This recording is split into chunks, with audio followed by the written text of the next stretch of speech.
All right, so you're asking what the benefit is to knowing that you are the actual Jews.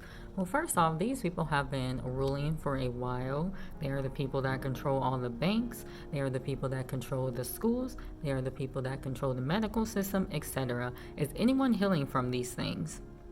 Is anyone that is especially of color actually benefiting from these things? Now, we have a bunch of people that are sick in the world, and because of these faux Jews and these Catholics and these people, people aren't actually getting any better. Why? Because they were actually using sorcery. And the reason why I know they're using sorcery is because if you look at the medical symbol, it has a staff with two serpents wrapped around it, and that is actually the staff of Hermes, which is the god of medicine, and he's also the god of banks, lies, and thieves. And again, who controls all those things?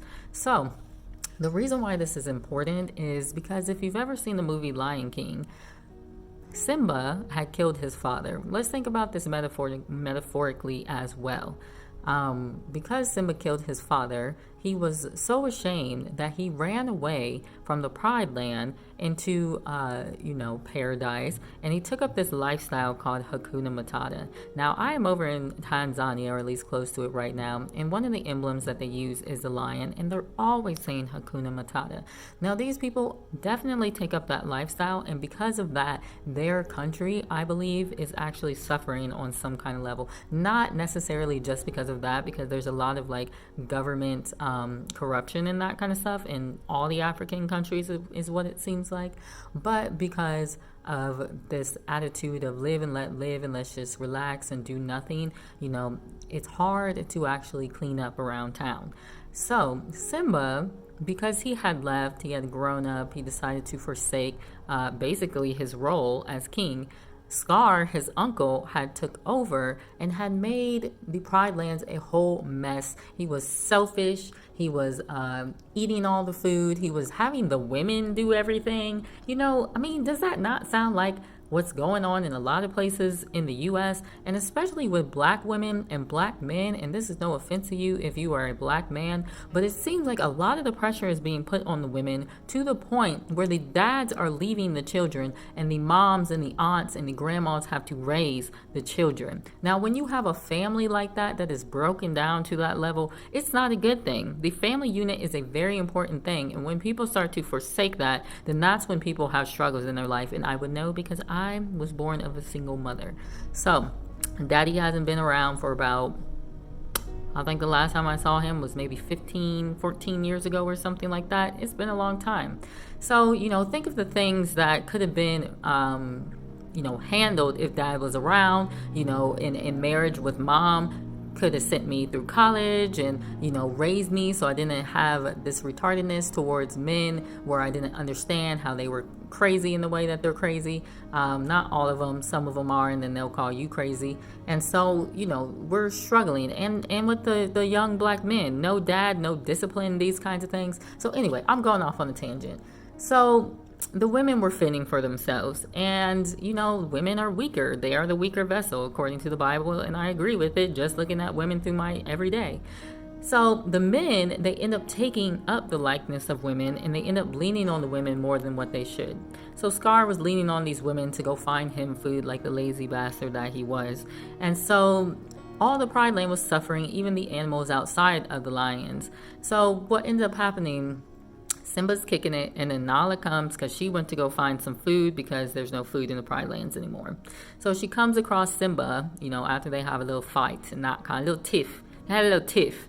And so, she's like, Simba, you have to return. It's straight trash there. And Simba's like, no, like, I'm fine here, Hakuna Matata. And she's like, what? Hakuna Matata, it means no worries. She's like, you better get yourself in order because we got some things to do. And because you haven't taken your place, your role as king, this whole world is suffering. So what ends up happening is Simba has a come to the light moment, and he ends up meeting Rafiki, and Rafiki's like, I know you, you're Mufasa's son. And Simba's like, you know me? You know my father? Yes. And so Rafiki takes him to this little pond, and Simba's all like, I did all this, and I killed my father. And Rafiki's like, your father is in you. So he looks in this reflection, and then he sees his father. And he's like, I don't know, pep talk. So he leaves, and then his father appears in the clouds. Okay, think of this metaphorically, because we have a father in heaven as well. I don't know if you know anything in the Bible concerning the prodigal son, but the whole concept about the prodigal son is a son who is displaced and then returns to the father. Christ leaves the 99 to go find the one. But anyway, so the father shows up in the clouds, and he's giving them a little pep talk as well. And he's like, Simba, remember who you are. This is what you're called to do. You don't even know who you are. And let me tell you what, I just got off of TikTok. I was watching this guy. He's Igbo. Igbos are descendants of the Jews. It goes Igbo, Igbo, Ibu, Hebrew. And he's like, he goes to this doctor, this Jewish doctor, like Ashkenazi Jew, them people over there. And he's like, your name's Ephraim, you're a Jew. And he's like, what are you talking about? No, I'm not, I'm Igbo. And so he goes to his mom, and his mom is like, yeah, you're a Jew. That's where we descend from. And so he didn't even know. He didn't know who he was. And so now is the time of remembrance of who we are. This is actually why I'm in East Africa, because I'm not Igbo. I'm a descendant from the Hebrews that left Spain and went into Kenya. However, I'm one of the tribes. I'm thinking Judah. Could be another tribe. I don't know. I have to remember myself. The Father will probably tell me. I think he's actually told me Judah. And so a lot of these people don't know who they are. They don't know that they're descendants of the Israelites. Of course, some of them do know. I talked to a guy, he was from the Xhosa tribe. He didn't know. And then I started giving him all this information concerning the Xhosa, who are the sons of Guni, who is the son of Naphtali, according to the scriptures.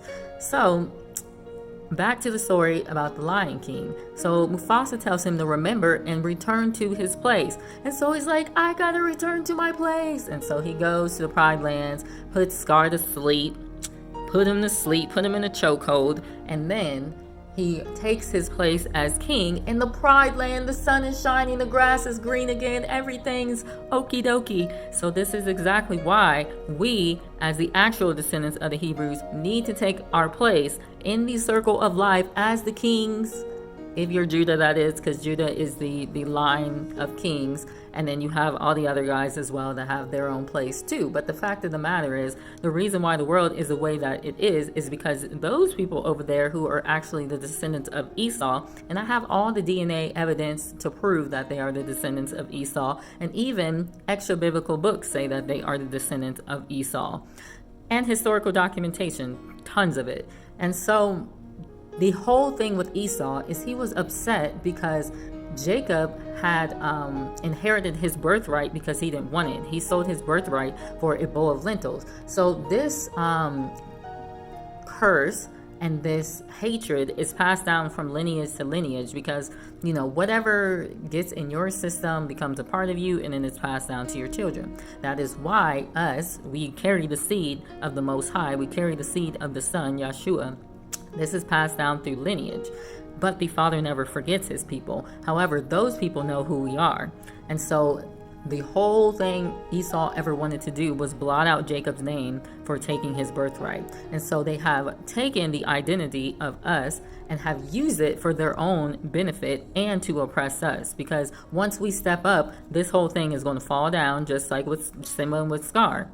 And then everything's going to be good. Because when the righteous rule, everybody is happy about it. But the thing is, people have to repent and they have to turn to the Most High. Because the reason why we got scattered in the first place was because we were against the Most High. We went against his laws, his statutes, his commandments. We did not sit with him. We did not pray. We did not welcome his spirit in. And therefore, this is why we were scattered in the four corners of the globe. But the beauty about it is we have also become a light to the nations. And so this is where you get a lot of the Christian church, the ones that are really submitted to the Heavenly Father and love him. And so these people get to come with us as well, and we get to rule, because the saints will rule the world. But again, a saint is one that is obedient to God. So you can't just expect, because you got the lineage, that you're just going to rule. No, you have to come under the Most High. So with this, we get a kingdom, two kingdoms, from my understanding. You get the northern kingdom and the southern kingdom. You don't got to worry about the stuff that you have to worry about today. Oh, I can't pay my light bill. I don't have any food. Just like the Israelites were in Israel, they were in they were in Egypt for 400 years as slaves. God took them out, which the 400 years is up, so they trying extra hard to keep us dumb. But at the same time, the Father's about to destroy all these nations because he had to destroy these nations in order for his people to go free. So 400 years is up. It was up in, I think, 2020. I keep seeing signs of the Exodus. So Egypt, all these curses came upon them because Pharaoh would not let his people go. And then finally, Pharaoh said, all right, well, you're stronger than me, God, so I'm going to let these people go. I ain't going to be a fool no more. But then he tried to send his army after the people. Anyway, these people had to walk in the desert for like 40 years. Might be the same thing with us. But at some point, they inherited the promised land. They had the whole kingdom set up. They were walking around in beautiful linen and beautiful silk and, wool. And they had riches and they had honor and they had glory and they didn't have to fear anymore. Every day is like a struggle with many people because they always have to fear of things not being met. That's not going to be the case when this goes down. First off, the devil is supposed to be thrown into prison for 1,000 years. So it's going to be good. We're going to be good. So yeah, we get money and we also get power. But it's not going to be in the way that they're ruling. They kill people. They sacrifice people. They steal. They deceive. These are the things that they do to get their money and their power. But with us, we are going to rule justly and with honesty. And so we will have peace and the rest of the world will have peace as well.